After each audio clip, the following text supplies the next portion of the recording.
My name is Samuel Vermaak. I will be the facilities manager for the duration of the conference.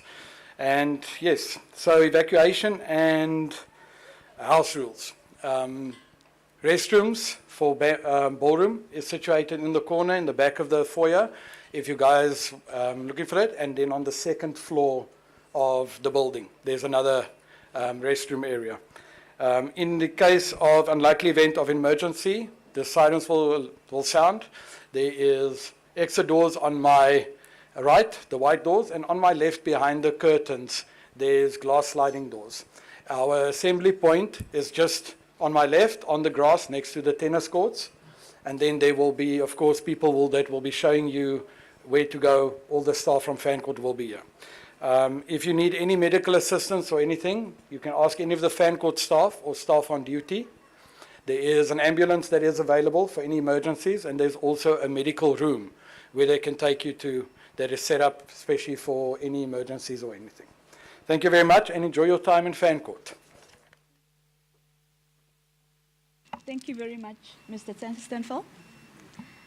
Let us now proceed to the official opening of the 4th G20 Employment and Working Group meeting.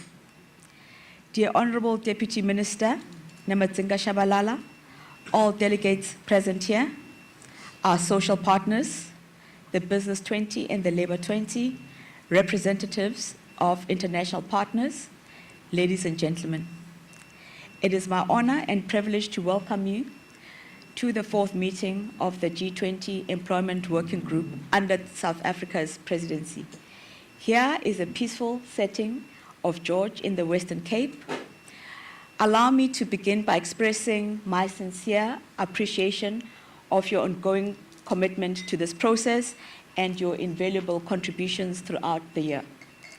It all seems like yesterday. We introduced our presidency priorities in Geneva on the margins of the 352nd session of the International Labour Organization governing body on the 5th of November 2024.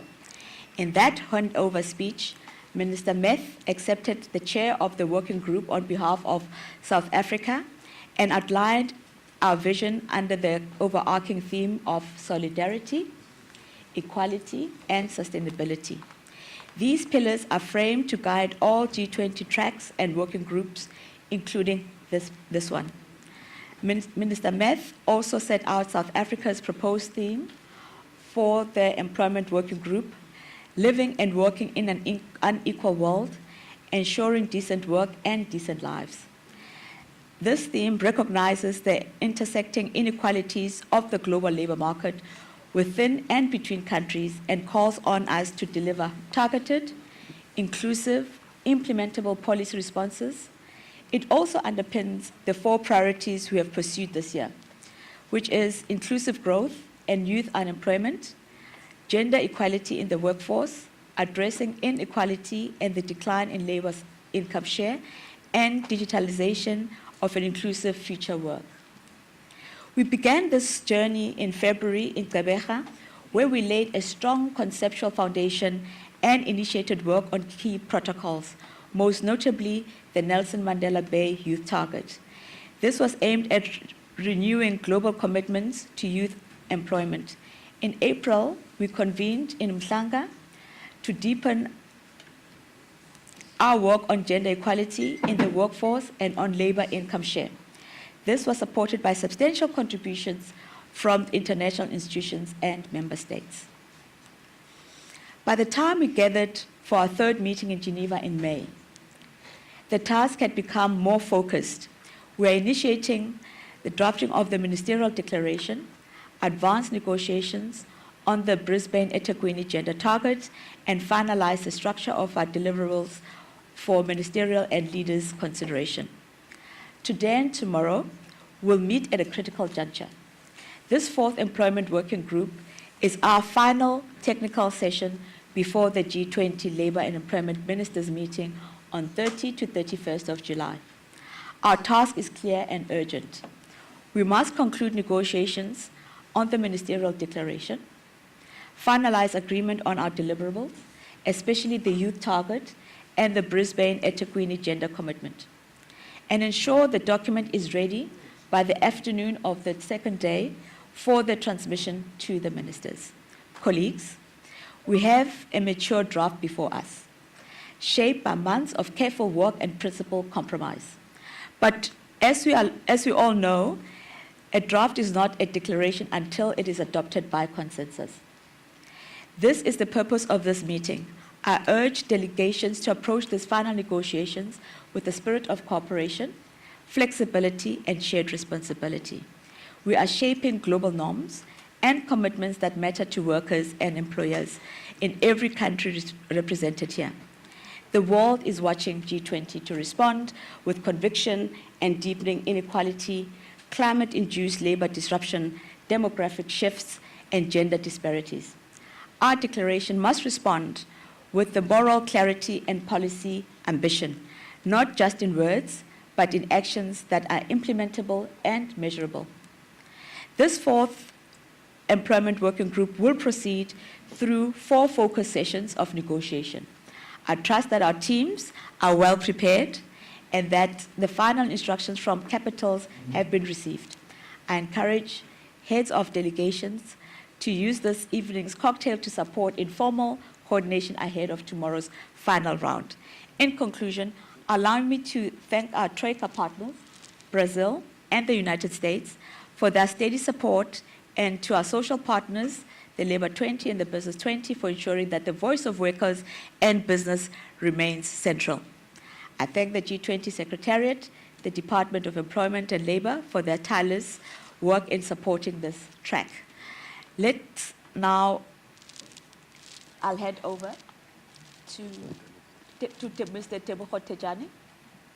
I hand over to you, sir. Thank you very much, DG. Good morning, everyone. As indicated, my name is Tebogo Tejani, and I hail from the mountains of Maluti and the rivers Senku. That's my origins. But my function here is really to just coordinate the process in terms of speakers. And for us to start, I'll ask Mr. Sipon Debele from the Department of Employment and Labor to come and give us the welcoming remarks. Mr. Debele, over to you, sir.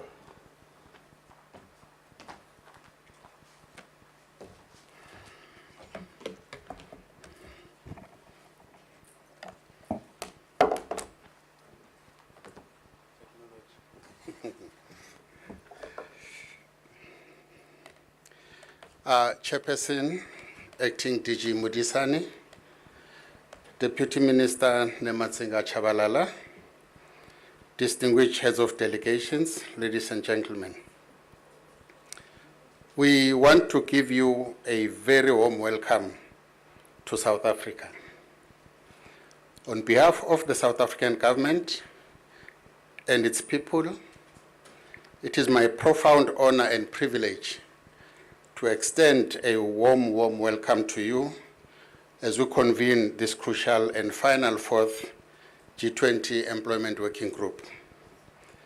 We are truly delighted to host you in our beautiful Western Cape province amidst the serene landscape of the Garden Route, cradled beneath the majestic Oteniqua Mountains. May this inspiring setting foster the clarity of thought, the spirit of collaboration, and the depth of consensus we so urgently require in the 2 days ahead. We gather at a moment of undeniable global consequence as our world navigates not one, but multiple simultaneous and deeply interconnected transitions. Simultaneously, accelerating climate change, rapid technological shifts, persistent geopolitical tensions, and widening inequalities are profoundly reshaping global economies and livelihoods. This creates a complex polycrisis that urgently demands our collective attention and resolute action to ensure decent work and social cohesion. In this challenging environment, genuine multilateralism and unwavering consensus are not merely diplomatic courtesies, but a profound moral obligation. We gather here not just as representatives of nations, but as stewards for the millions of workers and their families worldwide, whose lives and futures depend on justice, opportunity, and resilience we strive to build through forums like this one. They await tangible progress from our deliberations, and let me add, we owe them. Our very best efforts ensuring that the success of the multilateral endeavors here will reverberate positively far beyond these walls. Guiding South Africa's stewardship of the G20 presidency is the strong theme: solidarity, equality, and sustainability. Through solidarity, equality, and sustainability, we commit to a shared vision where no worker or nation is left behind. As such, we recognize our interconnected vulnerabilities and strive to build inclusive labor markets, extend social protection, and expand opportunities for all. This, colleagues, involves addressing historical injustices, promoting gender equity, and ensuring fair income distribution. It also requires bold action to face climate and digital transitions, creating decent work today without compromising the well-being and dignity of future generations. Ladies and gentlemen, we are acutely aware that the very architecture of multilateralism has come under considerable pressure in recent years. The challenges of consensus building in a pluralistic world have indeed grown more difficult. Yet paradoxically, they are now more essential than ever before. Let us remind ourselves that multilateralism is not only a strategic choice born of convenience, it is fundamentally a moral imperative. The crucial architecture of our international cooperation must not falter or be allowed to crumble because of the shifting sense of domestic politics or fleeting preferences in individual states. To that end, South Africa's G20 presidency is deeply committed to preserving and actively strengthening the cumulative advances that multilateralism has painstakingly achieved over time. While we profoundly respect the diverse national perspective, linguistic preferences, and political learnings that each delegation brings to this table, we firmly believe that shifts in domestic political landscape should not erase the hard-won common gains made through decades of multilateral cooperation. We must protect and build upon the progress that has already been achieved. Therefore, the task entrusted to this employment working group is both critical and urgent to finalize a robust ministerial declaration for adoption by our leaders in the coming days. This declaration must be ambitious. It must harmonize our diverse perspectives whilst unmistakably embodying our collective commitments to the principle of solidarity, equality, and sustainability. In this spirit, we urge each of you to engage in these negotiations with the utmost constructiveness, seeking consensus not as a compromise, but as an essential foundation for meaningful global action that reflects the seriousness of the challenges confronting workers everywhere. I wish to take this moment to remind us all that our deliberations over the next 2 days must translate into concrete, actionable goals. This includes advancing central to our shared agenda, such as the Nelson Mandela Bay G20 Youth Target, representing a renewed and urgent commitment to dramatically reduce the disengagement of young people from education and employment. For the South African G20 presidency, this target embodies our commitment to empowering our youth, who represent our future and immense potential, by addressing structural barriers to their inclusion and ensuring they have access to quality education, training, and decent work opportunities, particularly in high potential areas of our communities. Therefore, this target underscores our belief that investing in youth is investing in our collective future.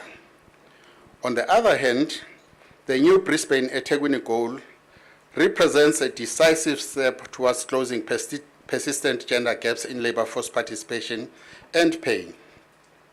For South Africa, it signals a renewed commitment to genuine gender equality, not only increasing women's participation, but improving the quality of work they access.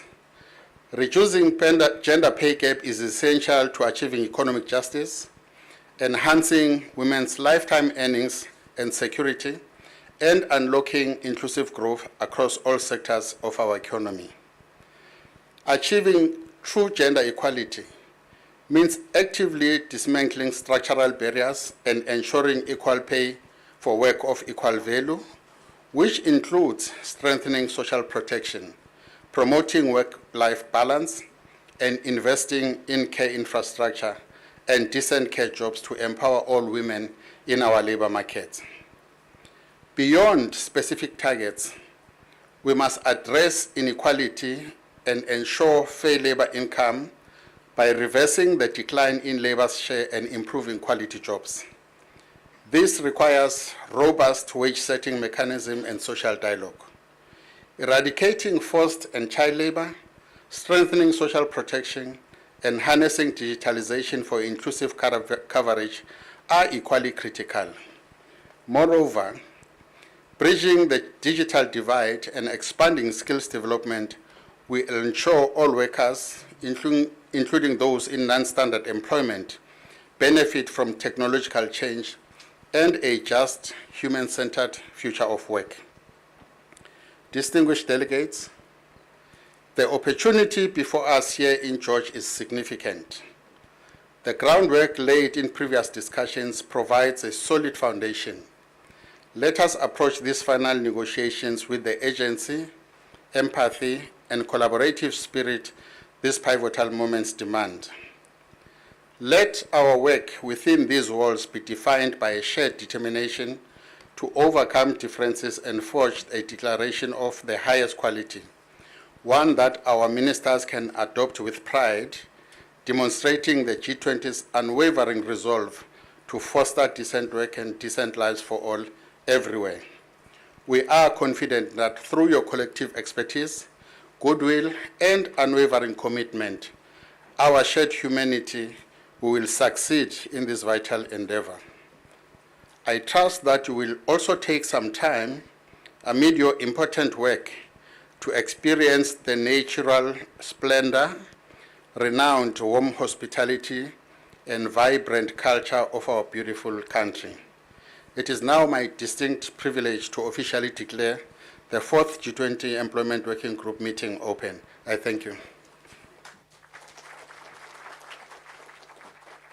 Thank you very much, Mr. Ndebele. Ladies and gentlemen, I think we can do better than that.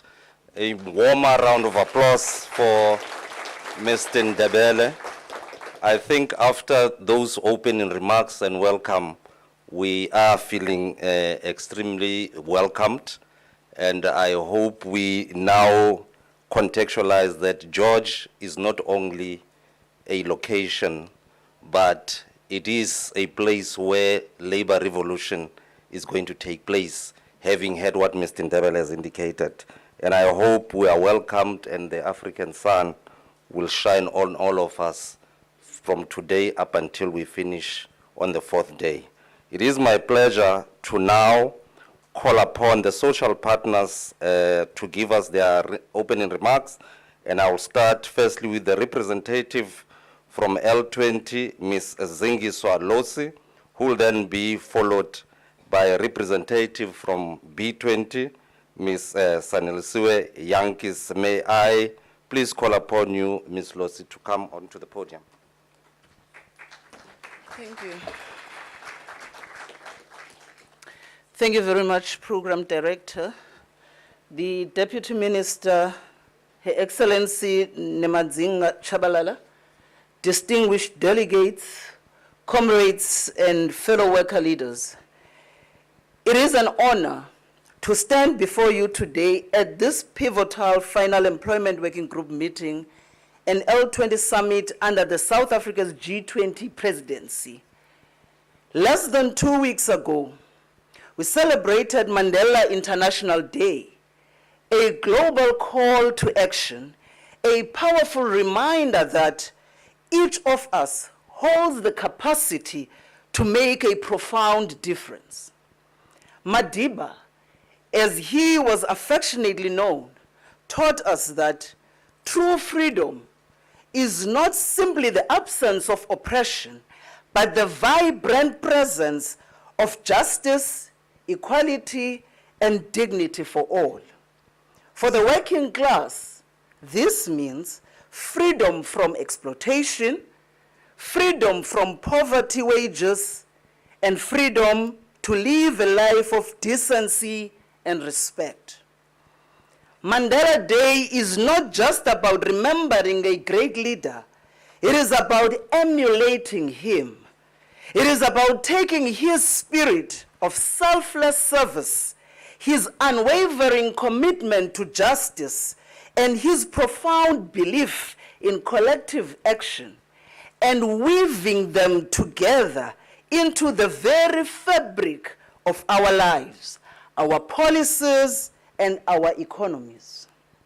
As Madiba famously said, and I quote, "What counts in life is not the mere fact that we have lived. It is what difference we have made to the lives of others," close quote. So for us, that difference must be measured in improved lives for workers, for the unemployed and the most vulnerable.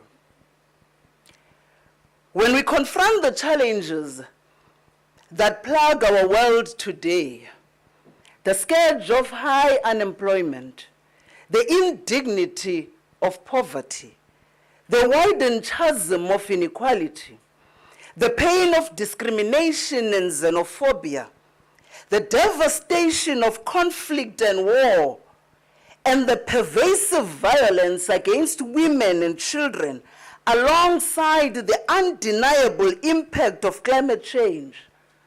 Colleagues, these are not abstract concepts.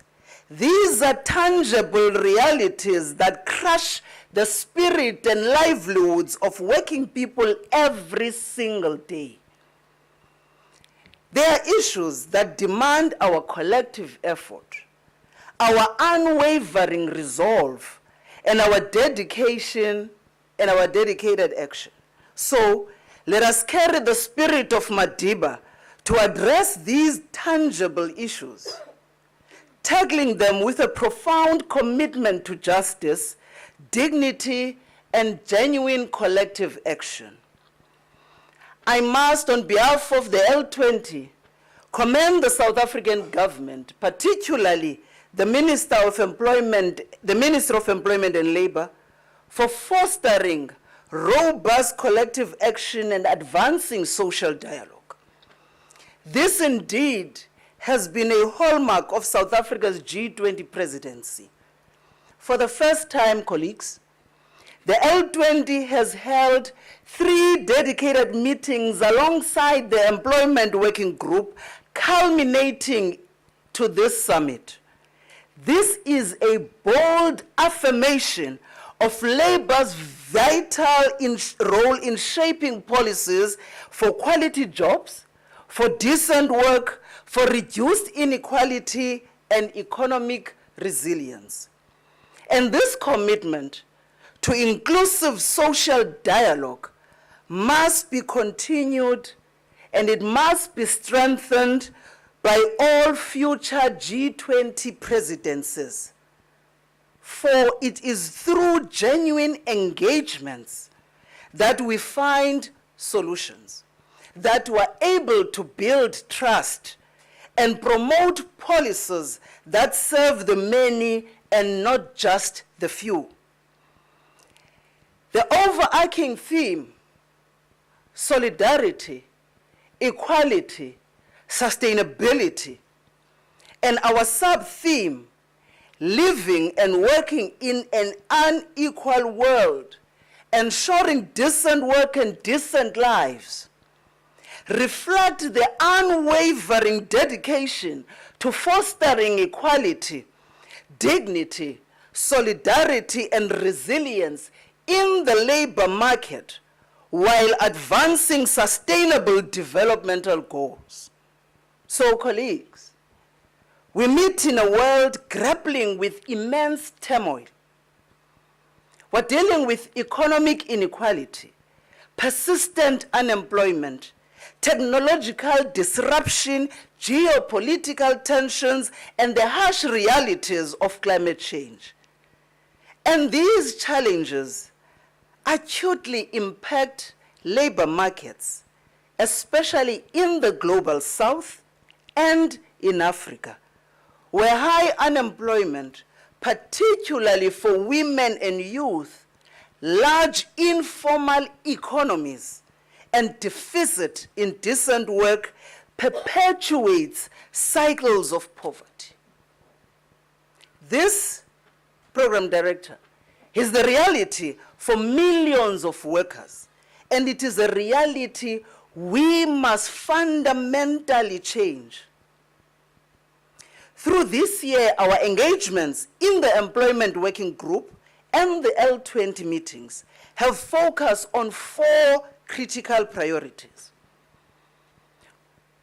We've focused on inclusive growth and youth employment, on gender equality, on addressing inequality and declining labor income share, and social security and digitalization. Much work has been done to address these pressing problems that are facing workers. We are pleased, as the L20, that there has been progress that we have made towards securing commitments that will truly drive our action and policies over the coming years. For our youth, we aim at a further 5% reduction in net rates by 2030, building on the Antalya goal, and for us this is critical. A G20 economies, including South Africa, face realities of high youth unemployment that threatens our society's future. So we must ensure that these are quality jobs with decent wages and social protection, and not just any jobs. For our women, we commit to a renewed roadmap for gender equality, aiming to reduce the gender gap in the labor force participation by 25% by 2035, building on the Brisbane goal.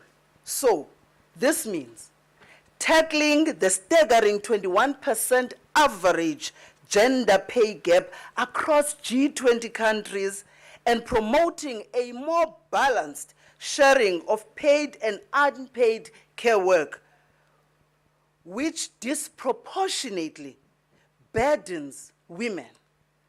And so, with over 2/3 of net being youth that are women globally, investment in quality in publicly provided care services and comprehensive family policies are vital for women's full equal participation. And for all workers, Chair, we must strive to address inequality and the declining labor income share, and decent jobs the advancement of universal social protection, the strengthening of collective bargaining rights, and the implementation of living wages are all key pillars to improve the living standards, to ensure decent lives for workers in our quest for a more equal and just world of work. And these are not just concessions, they are fundamental rights. So in doing so, we are also honoring a powerful moment that is built by Brazilian's G20 presidency under President Lula, who rightly reminded us that tackling poverty, promoting decent jobs, and advancing climate-resilient development must not be treated as separate silos, but rather as deeply interwoven priorities. President Lula's call for a new global social pact to eliminate hunger and poverty, to invest in people and communities, and to center workers in climate and economic transition must echo beyond 2025. Because it is a vision that is rooted, Chair, in justice and solidarity, one that fully embraces and will continue to build upon. And so, as we finalize our deliberations, imbued with Madiba's spirit, let the G20, in spirit and in practice, truly become an engine of global cooperation that works, not just for the wealthy few, but for the billions of workers and people that are living in poverty, who dream and who deserve a better future. And our determination must ensure that our engagements over many months culminate in ambitious and meaningful commitments with clear targets. As I end, Chair, let us hold each other accountable and ensure that our commitments translate into tangible, impactful actions, that true transformation will be what we will see in the lives of working people across the globe. And we are saying as the L20, let us be able to look back, be proud, and say that we made a real difference. Thank you very much, Chair. Thank you very much, Ms. Losi, for those impactful words of encouragement, of solidarity, and impactful doing of things. Without further ado, I hope you are ready. Ms. Yankees from B20, the stage is yours. You can also give a round of applause for consistency.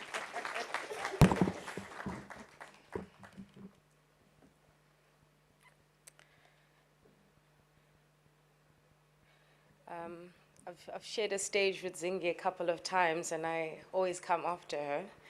And the challenge with coming after a very good orator is a big one, but I think I've acclimatized well, so I'm ready for this. Good morning, everyone, and thank you very, very much for having us. Honorable Deputy Minister Judith Nematsinga Chabalala, Acting DG Jackie Molisane, Organized Labor Leadership, Zingi Losi and our L20 colleagues, I saw you coming in. The ILO Country Director, Alexio Musindo, who's a very good business friend to us. So good to see you as well. The G20 Troika partners, representatives of member states, international partners, distinguished guests, good morning and welcome.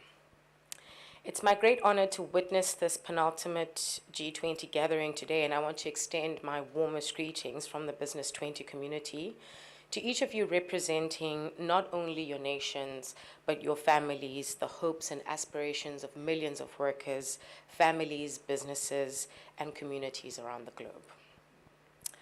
We gather here today with a shared responsibility to shape a labor market that is inclusive, fair, and resilient in the face of global challenges.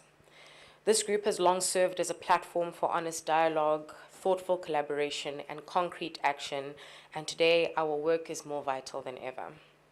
Over the past years, we have made meaningful strides in several areas, and our collective efforts have helped drive forward gender equality in labor markets, supported small businesses in recovery efforts post-COVID-19, and promoted decent work across both traditional, sunrise, and emerging sectors. We have advanced conversations around the digital transformation of work, the green transition, and the skills agenda, each of which is critical to the future of employment as we know it. Inclusive growth and prosperity through global collaboration is the cornerstone of B20 South Africa's mission. This theme underscores the importance of collaborative efforts in addressing global economic challenges and ensuring that growth benefits all segments of society. In all this, the golden thread of the value of human lives and labor they offer is at the forefront of our ethos. As a labor market practitioner myself, we are increasingly aware that there will not be a business without moral obligation. There won't be a business without justice and a sustainable environment. South Africa's G20 presidency has demonstrated the invaluable and sometimes intense but very rewarding value of social dialogue, effective tripartism, and constituencies with both the political will and technical know-how needed. Social dialogue, when based on representative and autonomous social partners and done effectively, can be a very, very unique driver to build trust, social cohesion, and promote better design and implementation of policies. And we must commend the Department of Employment and Labor for the continued commitment to this over the years.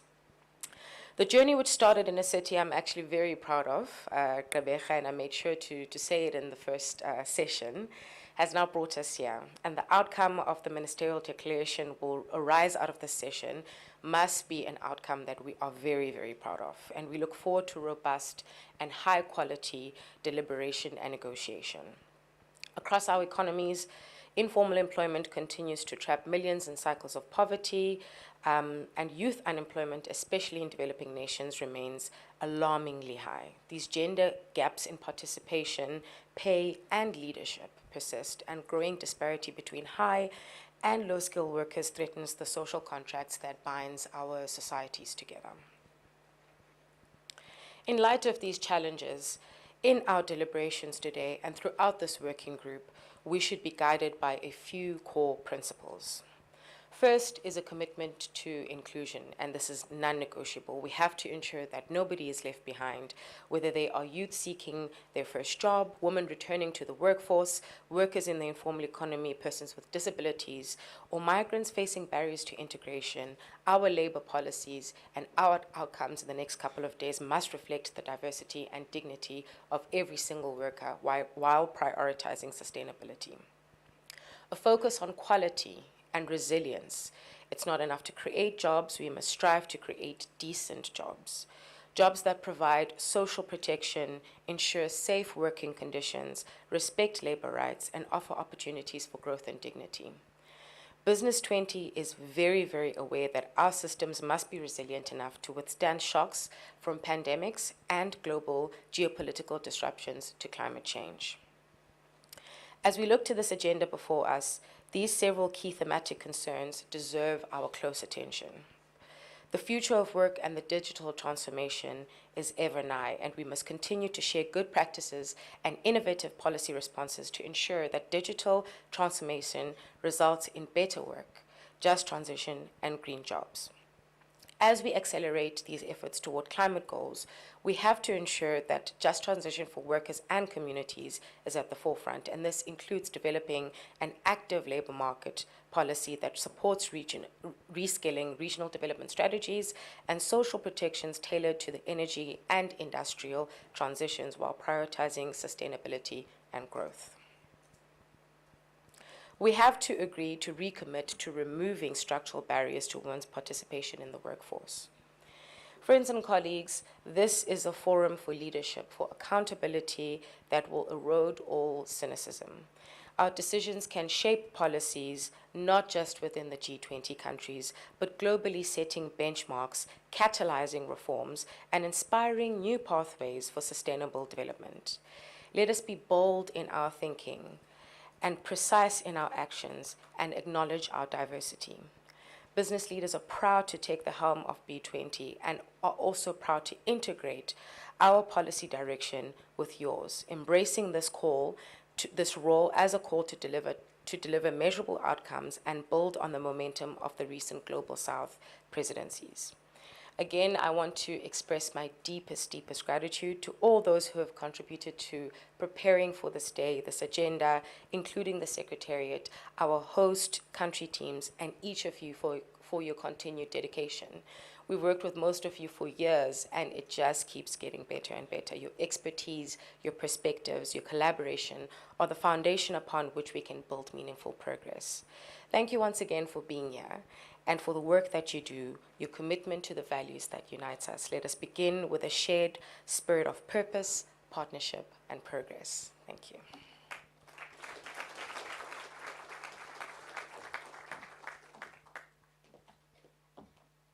Thank you very much, ladies and gentlemen. I think your hands can clap better than that.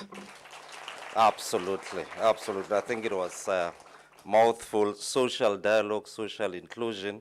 And I'm glad she reminded us of the journey that we've traveled, Gqeberha, Durban, Geneva. We are now in George, and we hope the culmination of those discussions will really bear beautiful fruits for our G20 EWG as well as LEMM. Let me not waste any further time, but move to Troika's opening remarks. We'll start with the Federative Republic of Brazil, which will be followed by United States of America. But may I call upon Federative Republic of Brazil to come to the stage. I'm just looking around. There we go. Perfect.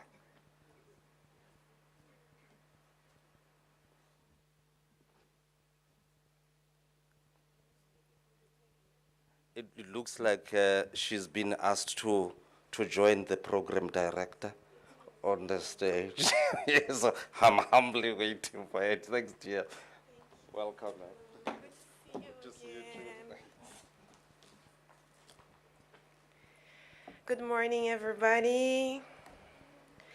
What a great thing to be here again in South Africa. How lucky are we, right, to be here again? So what a great thing to be with this amazing group again. Good to see everybody again. So that being said, I should stick to the protocol, right? So dear colleagues from the Employment Working Group, it is a pleasure to take part of the G20 Employment Working Group on behalf of Brazil as a member of the Troika alongside with South Africa. I would like to begin by thanking the South African presidency for the steady and thoughtful leadership they have demonstrated since the beginning of the year. It is inspiring to see the commitment to decent work, social justice,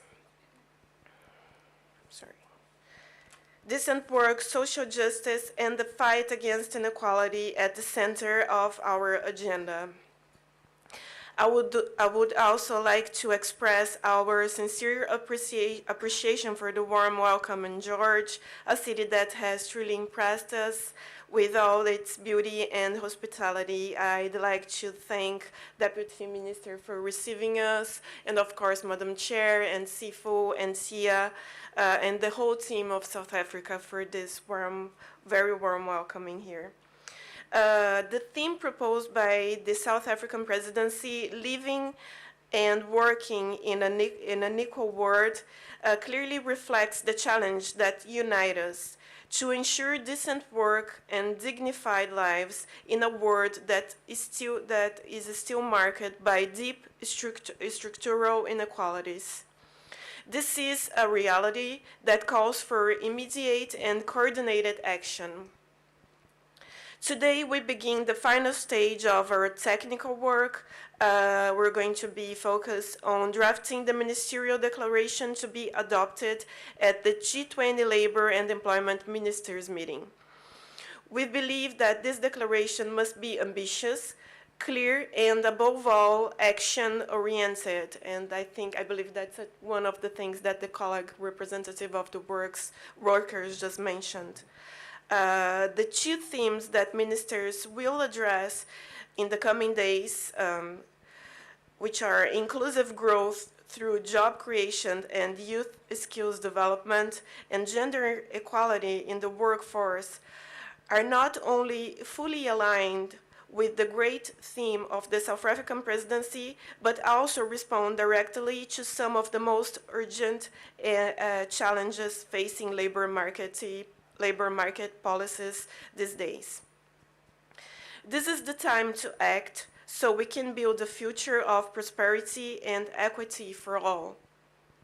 Brazil has engaged actively in these discussions, sharing its experience with innovative policies such as the National Pact for Youth Productive Inclusion, the National Care Policy, the Pay Transparency and Equal Pay Law, and our current presidency of the Equal Pay International Coalition, EPIC, also known as EPIC, reaffirming our firm commitment to gender justice and the fight against inequality.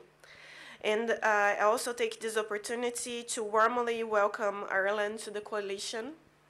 Every new member brings value and valuable expertise and fresh momentum to our shared mission. Ireland's long-standing commitment to pay equity and social dialogue strengthened our collective efforts to tackle persistent pay inequalities and promote fairer, more inclusive labor markets. Together, we grow stronger and closer to the goal of equal pay for work of equal value. Finally, Brazil remains fully committed to building consensus, strengthening multilateralism, as Sifo just said, and advancing the progress achieved under previous presidencies. I wish all the delegations a productive and collaborative meeting guided by active listening, qualified dialogue, and a genuine spirit of collective construction. May our work here bring hope and opportunity to millions of people around the world. Thank you very much. Thank you so much. Much appreciated, ladies and gentlemen. As she walks down to her chair, may we give another round of applause. Ladies and gentlemen, thank you very much. As I'm trying to push this program very fast, because I'm actually looking forward to hearing my DM, DM Nematsinga Shabalala on my right here. So I'm eagerly wanting to, so I'm trying to prepare her to get ready to ascend the podium in earnest, because I don't have the second Troika opening remarks that is on my program.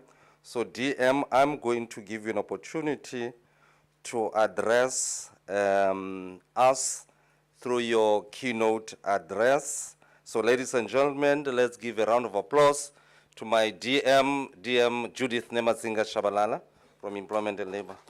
Yeah. Thank you so much, Mr. Tejane. I thought you were going to assist me with what do you call this thing? Because I'm very tall, you see. That's what I thought you were going to help me. Is that? Yeah. Okay, all right. Okay, good morning, everybody in this session. Let me really take the opportunity to welcome you, but just to acknowledge the acting DG, Mr. Murisani, with her senior departmental officials, DDGs in our midst from Dell and its entities. and also acknowledge the distinguished delegates, colleagues and technical experts, but mostly importantly, our president or my president from Costatu, Ms. Zingi, and the business and the entire labor fraternity, friends from labor, business, and multilateral organization.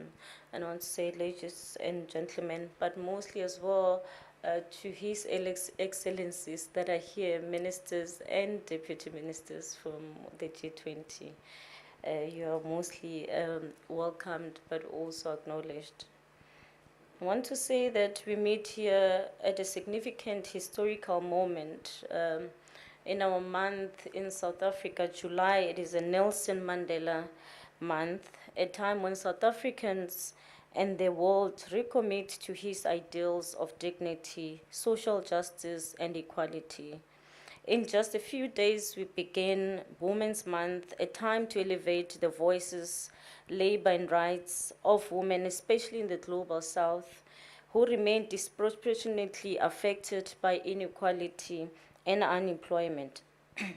This gathering comes shortly after the successful adoption of our National Appropriation Bill in South Africa on the 23rd July 2025. It's a fundamental mechanism through which channel the resources to fulfill our medium-term development plan, what we call MTDP objectives. That includes creating jobs, expanding social protection, and accelerating inclusive industrialization. These priorities are not just national, they echo the very discussion of this forum. And the main reason that I'm raising them is that you will recall South Africa went to its general elections, national general elections last year, and in those elections, no party or rather political party won outright majority to rather govern South Africa. As a result, led by His Excellency President Cyril Ramaphosa, then constituted what we call government of national unity, where all partners or political parties had to come together to form this government. With that said, it is an honor to really welcome you to this important session of the G20 Employment Working Group on behalf of people of South Africa under that government of national unity. I want to also reiterate and say that our father of a democratic state, Mr. Nelson Rolihlahla Mandela, once said in an open quote, freedom is meaningless if people cannot put food on their table, if they cannot find work and they cannot have a decent shelter. We assemble beneath the timeless presence of the Antinikwa Mountains, surrounded by the serenity of the city of George and the resilience of this fynbos, which teaches us how to regenerate through adversity. The spirit of renewal resonates deeply with the task before us to forge solutions for the future of work amidst and the turbulence of a fractured global order. It is important that we note that President Cyril Ramaphosa once often said in an open quote, the work of transformation must move from slogans to substance, to jobs, to dignity, livelihoods. This must be the measurable outcomes of a democratic and global commitment. And this must guide our discussion in this beautiful city of George that we are gathered here today.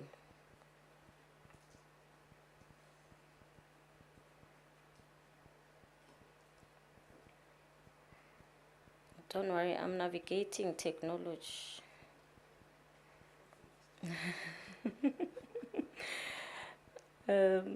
South Africa has assumed the G20 presidency, guided by the compelling call of solidarity, equality, sustainability.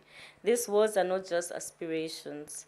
They are foundation upon which we must find, rebuild a multilateral system strained under the weight of converging crises. We meet amidst profound transitions, the chilling winds of geopolitical divisions, and escalating trade tensions, threatening to unravel decades of carefully woven economic interdependence. This harsh reality is that these tensions are not limited to diplomatic chambers or trading floors. They hit hardest on the shop floors, in the fields, within workers' homes all around the world. When the delicate threads of international cooperation break, it is the world of work that suffers the most. We see this in the breakthrough of supply chains, the weaponization of market access, and the weakening of the very institutions meant to support social justice. Consider the tremors felt here in South Africa. A sudden severe tariff imposition by a major trading partner has cast a long shadow over our economic landscape. Industries vital to our national livelihoods, including automotive, manufacturing, agricultural, steel and aluminium, now face the existential challenge. And I want to say to yourselves, picture the skilled engineer in Gqeberha, her future uncertain, as 35 billion in luxury vehicle component exports, a lifeline for many small suppliers, confronts prohibitive new barriers. Imagine the citrus farmer in the Sundays River Valley are already battling the caprices of a changing climate, who now sees a vital winter market worth 1.8 billion, supporting an estimated 140,000 seasonal and permanent jobs, potentially evaporating overnight. This is not merely an economic statistics. It is a quiet panic in communities where entire towns, ecosystems built on decades of trade, now hang precariously in the balance. As one of the business leaders warned, this is not just an economic challenge, it is an existential threat. The potential of loss of thousands of South African jobs is an exceptionally high number. Behind the life families, behind it, life families, dreams deferred and communities destabilized. The shockwaves extend far beyond our borders. Economic distress in one nation inevitably spills into its neighborhood. We see the precursors heighten social tensions, increase pressures on migrations flows as livelihoods vanish, and dangerously erosion of the hard-won peace and stability, crucial for regional development.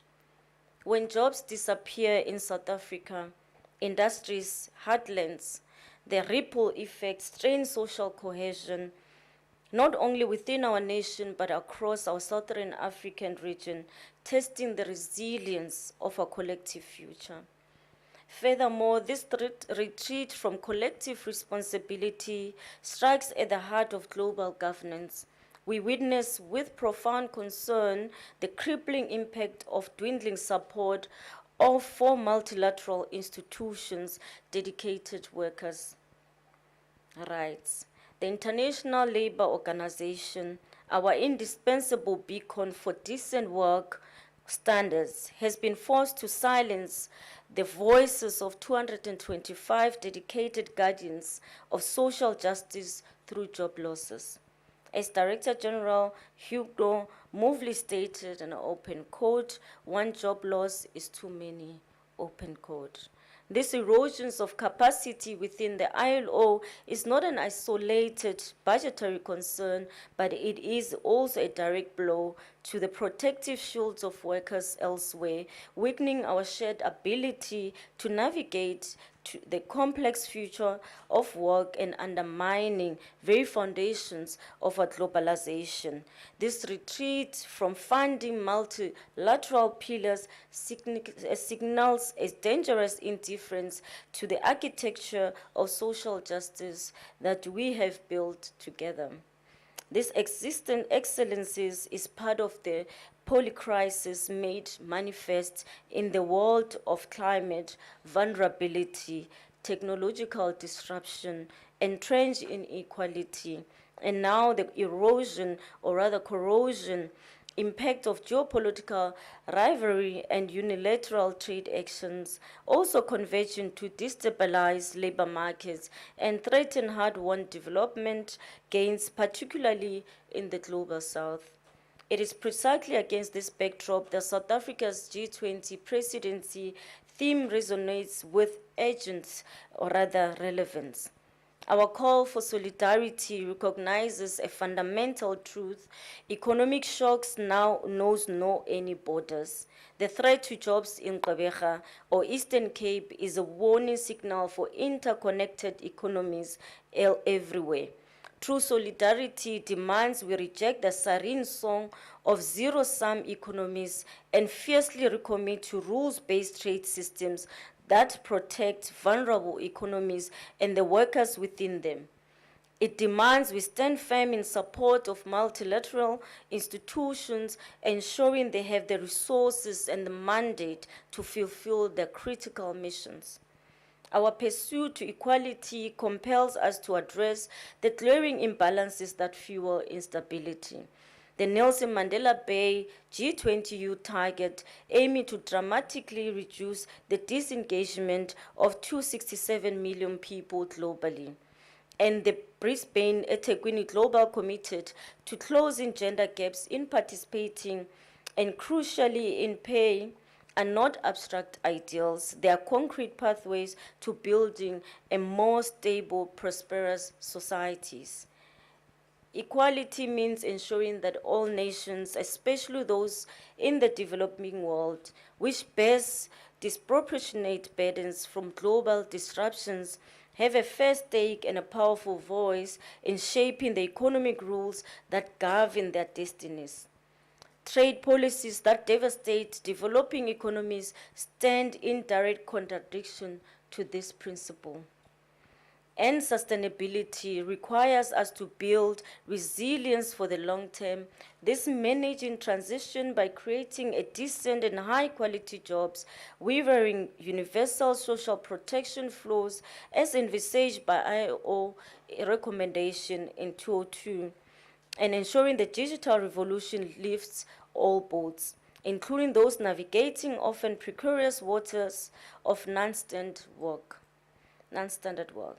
True sustainability is impossible without stable, predictable international cooperation.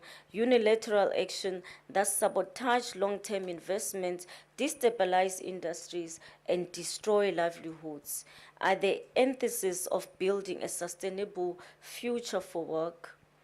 Colleagues, women and men, we represent the assembly in line, fearing for his job, the fruit picker watching her harvest lose its market, and the ILO expert working with diminished resources do not have the luxury of retreating behind national walls.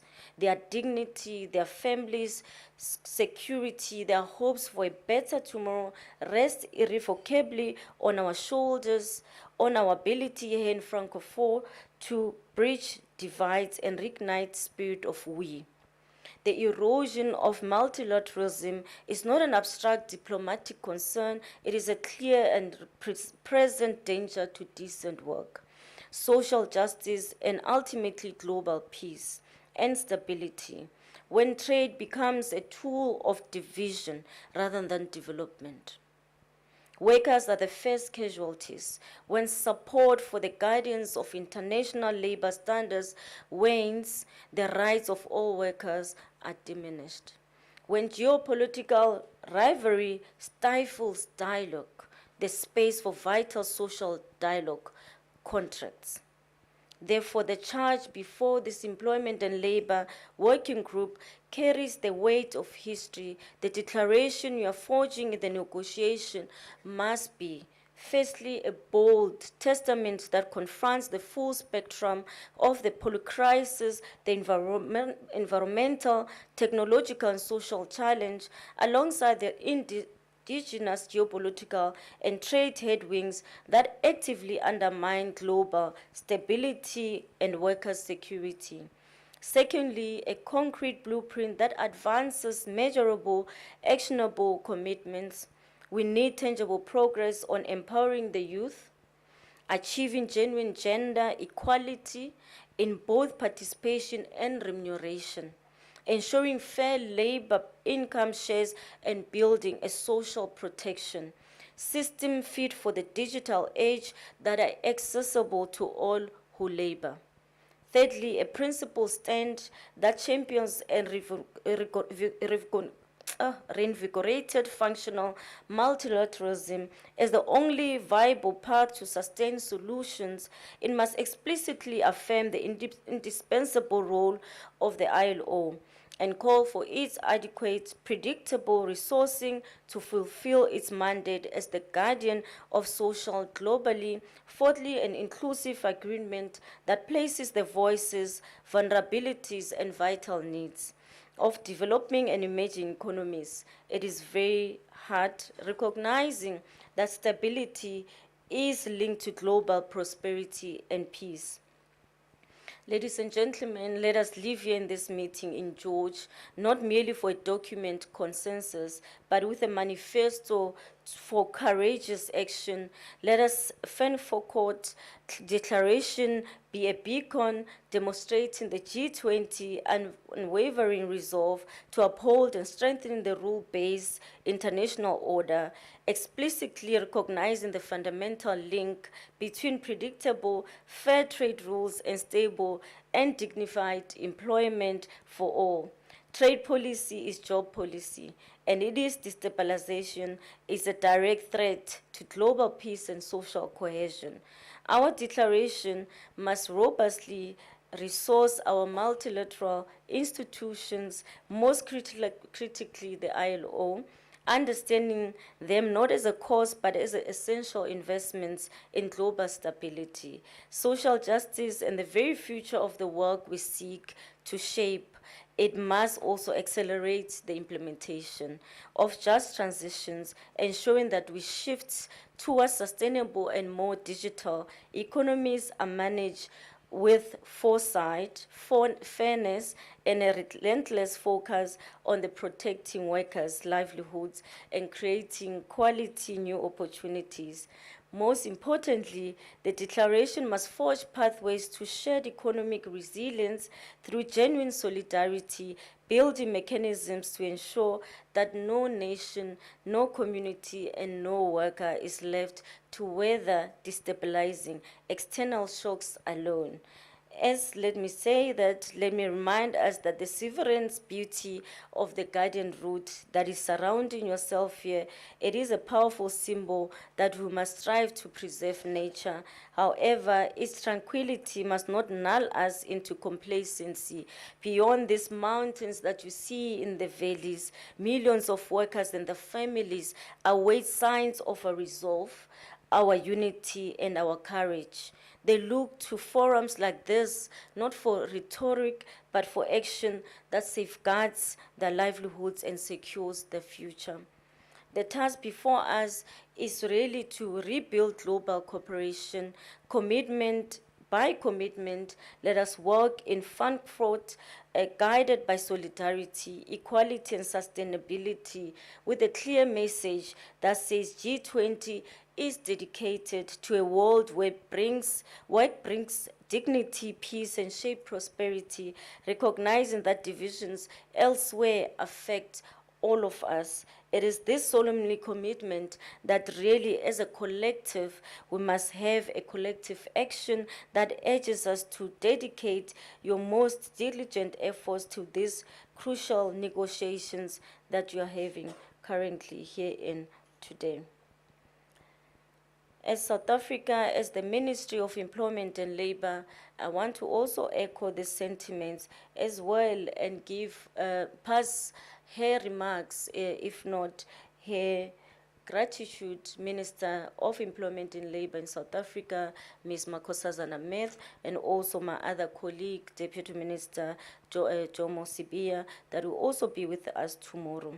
That we want to say to yourselves that indeed, colleagues, I would want to rather say that international ILO, our global guardian of labor rights, has recently retrenched, as I said previously, 225 staff members due to this budgetary constraint, I'm drawing this again to yourselves so that you are able to have a resolve around it and we just don't look at it and we don't say anything, if not be backed with actions around that. We want to implore you that we call for the implementation of the Nelson Mandela Bay G20 youth target, that's one. The Brisbane eThekwini goal on gender pay gaps, the ILO recommendation on the 202 on universal social protection, and global strategies to formalize informal work, enhance social protection, and digitize the equity. This outcome indeed must be found and must be attained. Let us also recall the Nelson Mandela warning when he said, I open quote, overcoming poverty is not a gesture of charity, it is an act of justice. The global employment agenda be an act of justice. As I reiterate, let us rise to the moment of unity with agency and the unwavering belief that another world for work, it is possible and it is progressive. I thank you.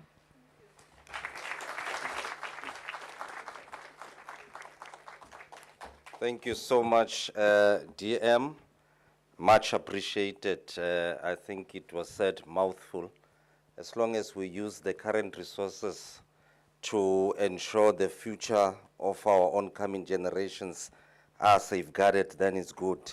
I think we're going to be going for tea break just now, but let me just say this before I get to that point. I've just noted on my program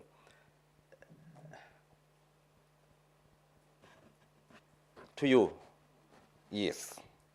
All right. Before I go to that part, DG, there's last one thing that I want to say before I take a bow.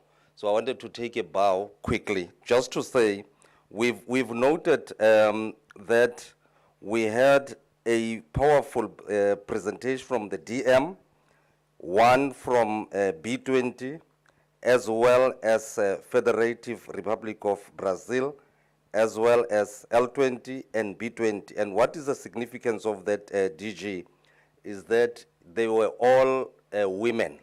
And I wanted to say the powerful inputs that were made, I just wanted to say Wamandla. And on that note, I hand over. Thank you very much.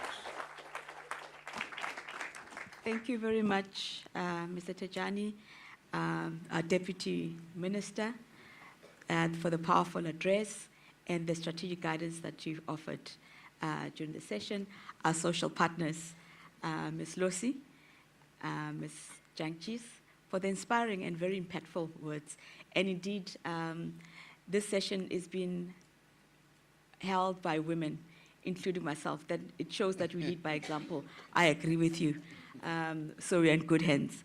Can I humbly request the Deputy Minister, our social partners, and our Troika members, as well as for them to stay for a few minutes to take a group photo, because I believe this is a very historic moment that we need to capture.